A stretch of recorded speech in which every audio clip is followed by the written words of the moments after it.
کہ آپ P M L N میں کافی عرصے کام بھی کیا ہے، اس کے مزاج کو بھی سمجھتے ہیں. اب اگر الیکشن ایئر ہے تو ایک طرف تو ظاہر سی بات ہے الیکشن میں جانا ہے، اس کے لیے آپ کو ایک ریلیف والا بجٹ دینا ہوگا، لیکن دوسری طرف آئی ایم ایف کی بھی اس وقت جو شرائط ہے بڑی سخت ہیں. کیا لگتا ہے آپ کو، مطلب کہ یہ جو ڈیسیجن جو ہے کرنا مشکل تو بہت ہے، لیکن پھر اگر الیکشن میں جانا ہے تو پاسبلٹی زیادہ کس بات کی ہے؟ ذرا تھاٹ پروسیس کے تحت اگر ہم چلے پی ایم ایل این کے. دیکھیے، اس وقت بھی جب میں نے پیٹرول کی قیمتیں بڑھائی تھیں اور جو دیگر چیزیں ہوئی تھیں، بجلی وغیرہ کی قیمتیں جب حکومت نے بڑھائی تھیں، ایشڈ سے حکومت نے بڑھائی تھیں، تو شہباز شریف صاحب کو اس وقت بھی یہ پتا تھی کہ اس سے جو ہے وہ سیاسی طور پر بہت تکلیف ہوگی مسلم لیگ کی ساکھ کو، اور جو ہوئی بھی ہے. لیکن اس وقت بھی یہ بات سمجھتے تھے شہباز شریف صاحب کہ ملک کو اس وقت جو ہے وہ جو دشوار جو چیزیں ہیں اس کو بچانے کے لیے، ملک کو اس دشواری سے بچانے کے لیے تھوڑی سی سیاسی ساکھ پہ مار کھانی ضروری ہے.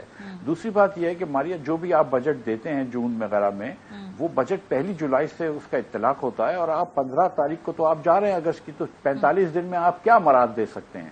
سو اتنا امپیکٹ نہیں ہوگا نیکسٹ ایئر کا بجٹ دینے میں. اور آئی تھنک کہ جو بردباری کی جو راہ ہوگی وہ یہی ہوگی کہ آپ جو ہے وہ ایک کنسسٹنٹلی جو پچھلے سال کا بجٹ تھا اس حساب سے بجٹ دیں، اس کے اندر مزید ٹائٹننگ نہ کریں، لیکن بہت زیادہ اس کو ایکسپینشنری بجٹ نہ کریں، اور اسی راہ پہ رہیں. 45 دن میں کوئی اتنا، اب جو بھی ساکھ اچھی ہے یا بری ہے، 45 دن میں اس کا بہت زیادہ فرق نہیں آئے گا. سر لیکن اناؤنس تو کر کے جائیں گے نا اب الیکشن کیمپین میں، اگر آپ نے جانا ہے. جیسے 2018 میں آپ لوگ اناؤنس کر کے گئے کہ بھئی سرکاری ملازمین کی تنخواہیں بڑھا گئے، پھر بیواؤں کے لیے، نان فائلرز کے لیے آپ نے جائیداد کی خریداری کی جو حد ہے اس میں آپ نے ریلیکسیشن دی، پھر آپ کافی ساری جگہ پہ ریلیف دے کر چلے گئے کیونکہ وہ ایک الیکشن ایئر بجٹ تھا. تو اناؤنس تو کرنا تھا، تو اناؤنس تو کر جائیں گے. مریم، میں اگر آپ کی اجازت دیں تو یہ تصحیح کر دوں کہ ہم نے زمینوں کی اور گاڑیوں پہ نان فائلر کے خریدنے پہ پابندی لگائی تھی، مراد نہیں دیے تھے. ہم نے کہا تھا کہ آئندہ جو ہے وہ نان فائلر جو ہیں وہ نہ گاڑی خرید سکتے ہیں، نہ 40 لاکھ روپے کے اوپر کی کوئی پراپرٹی. لیکن سر آخری سال میں آپ نے وہ حد بڑھا دی تھی تو وہاں تھوڑا ریلیف دے دیا تھا. میں اس کا نہیں، پہلی مرتبہ ہی ہم نے یہ پابندی لگائی تھی، اس سے پہلے یہ پابندی نہیں تھی. پہلے تو یہ کہ آپ تھوڑا سا پیسے زیادہ دے کے، 50,000 روپے یا لاکھ روپے زیادہ لے کے گاڑی خرید سکتے تھے. ہم نے کہا کہ نہیں، تاکہ ہم چاہ رہے تھے کہ نان فائلرز کا سسٹم ہی ختم ہو جائے. تو اس وقت بھی کوئی ایسی خاص ریلیف نہیں دی گئی تھی. اور میں اب بھی یہ سمجھتا ہوں کہ 45 دن میں کوئی ریلیف نہیں دے سکتے، لیکن میں سمجھتا ہوں کہ بجٹ دینے کا جو فیصلہ ہے وہ غالباً ٹھیک ہے، کیونکہ آپ کو یہ کنٹینیوٹی رکھنی ہے. کیونکہ دیکھیں، اگر آپ اگست میں حکومت جاتی ہے، اگلی حکومت جو ہے وہ اکتوبر سے پہلے نہیں آتی ہے، تو جولائی، اگست، سپٹمبر 3 مہینے کے خرچے ہوں گے، تو حکومت کو ایک بجٹ ڈاکیومنٹ تو ہونا ضروری ہے. اور جو ایک اور تجویز دی جاتی ہے جی کہ کوئی کیئر ٹیکر سیٹ اپ ہو، وہ آ کر بجٹ دے دے، تاکہ اس کا جو سیاسی آپ نے اگر اٹھانا بھی ہے کوئی نقصان تو وہ خود سیاسی جماعت نہ اٹھائے، کیئر ٹیکر سیٹ اپ آ کر ایک ٹیمپرری بجٹ دے دے. ایک یہ تجویز بھی دی جاتی ہے، یہ کتنی امپلیمنٹیبل ہے؟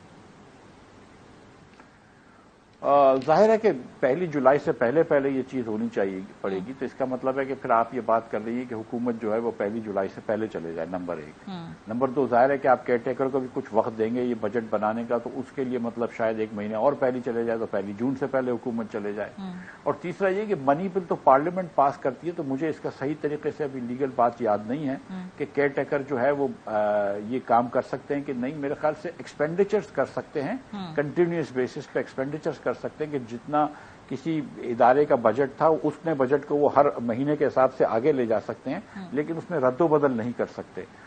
تو کیئر ٹیکر کے ہاتھ کافی بدھے ہوئے ہوتے ہیں، اور یہ الیکٹڈ حکومتیں ہیں وہی کر سکتی ہیں بجٹ. تو میرے خیال سے زیادہ مناسب شاید کیئر ٹیکر سے بہتر یہ ہے کہ الیکٹڈ گورنمنٹ جو ہے وہ پارلیمنٹ سے بجٹ پاس کروائے. صحیح. اچھا، اس وقت جو الیکشن کے لیے پیسے چاہیے اس کا ایسٹیمیٹڈ اماؤنٹ تو 21 ارب بتایا، لیکن کہا کہ چونکہ اگر علیحدہ الیکشن ہوئے تو اس میں 14 ارب کی مزید اضافہ ہو جائے گا.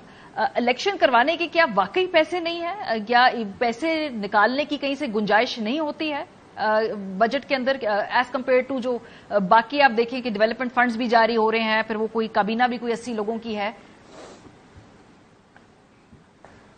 ماریا، دیکھیں 3 باتیں سامنے آئی ہیں. ایک بات سامنے یہ آئی ہے کہ الگ دن اگر آپ نے پنجاب کے الیکشن کروا دیے بالخصوص، اور کے پی کے بھی، اور اگر آپ نے پہلے اگر نان نیوٹرل گورنمنٹ آ جاتی ہے اور پنجاب کے پاس کیونکہ آدھی سے زیادہ سیٹیں ہیں، یا کم از کم آدھی سیٹیں تو ہیں پاکستان کی نیشنل اسمبلی کی، تو وہ الیکشن جو ہے وہ فری اینڈ فیئر کیسے ہوگا جنرل الیکشن. یہ ایک بات ہے, اس میں میرے خیال سے تھوڑا سا وزن ہے.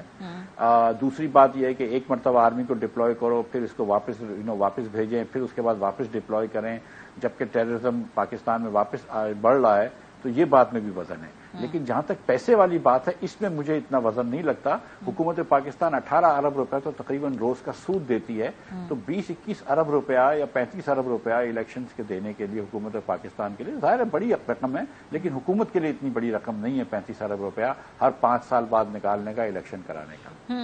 ویسے چونکہ آپ نے یہ چلایا ہوا پورا نظام بھی, اگر میں آپ سے پوچھوں کتنے وزراء ہوتے ہیں منیمم ضروری یہ گورنمنٹ آف پاکستان چلانے کے لیے؟ 80 تو ہیں, حالانکہ بڑی اس پہ تنقید بھی ہوتی ہے, لیکن وہ تعداد نیچے آئی نہیں ہے. پھر بھی وہ شاید سب کو اکوموڈیٹ کرنا ضروری ہے اس پوری اتحادی حکومت میں, لیکن بیسیکلی کتنے وزراء چاہیے ہوتے ہیں کہ آپ اپنے ملک کو, اسٹیٹ کو ایک مناسب طریقے سے بیسک لیول پہ چلا سکیں وفاق کے اندر؟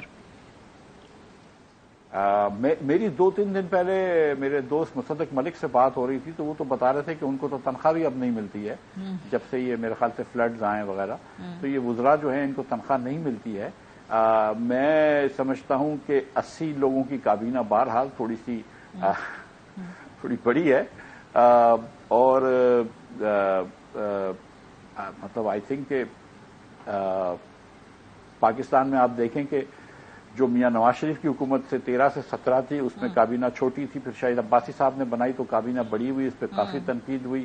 اس کے بعد عمران خان نے اس سے بھی بڑی کابینہ بنائی, جس کو آپ کے چینل کے علاوہ تنقید ہوئی ہوگی. ہم نے بھی تنقید کر دی ہے سر, چلے اتنا کریڈٹ ہمیں آج ہمارے چینل کے وساطت سے آپ دوبارہ تنقید کر دیں گے, آپ کو پلیٹ فارم دے دی. ارے شکریہ آپ کا, شکریہ. تو میں نے کہا چلیں, تو پھر لیکن اب یہ کہ اب ان کے اوپر بھی تنقید ہوگی, لیکن یہ بات ہے کہ دوسرے ممالک جو ہیں ان میں اتنے وزراء نہیں ہوتے. منیمم کتنا ہونا چاہیے, مطلب اگر آپ سے پوچھیں کہ جیسے آپ ری امیجن کریں گے جب اس ملک کی کیبنٹ کو, let me ask it that way, تو وہ کیبنٹ کتنے لوگوں میں مشتمل ہونی چاہیے؟ میں سمجھتا ہوں کہ 15 سے 20 لوگ جو ہیں اتنے ڈویژن سے زیادہ ڈویژنز نہیں ہونے چاہیے. بہت شکریہ, ہمارے ساتھ مفتاح اسماعیل صاحب موجود.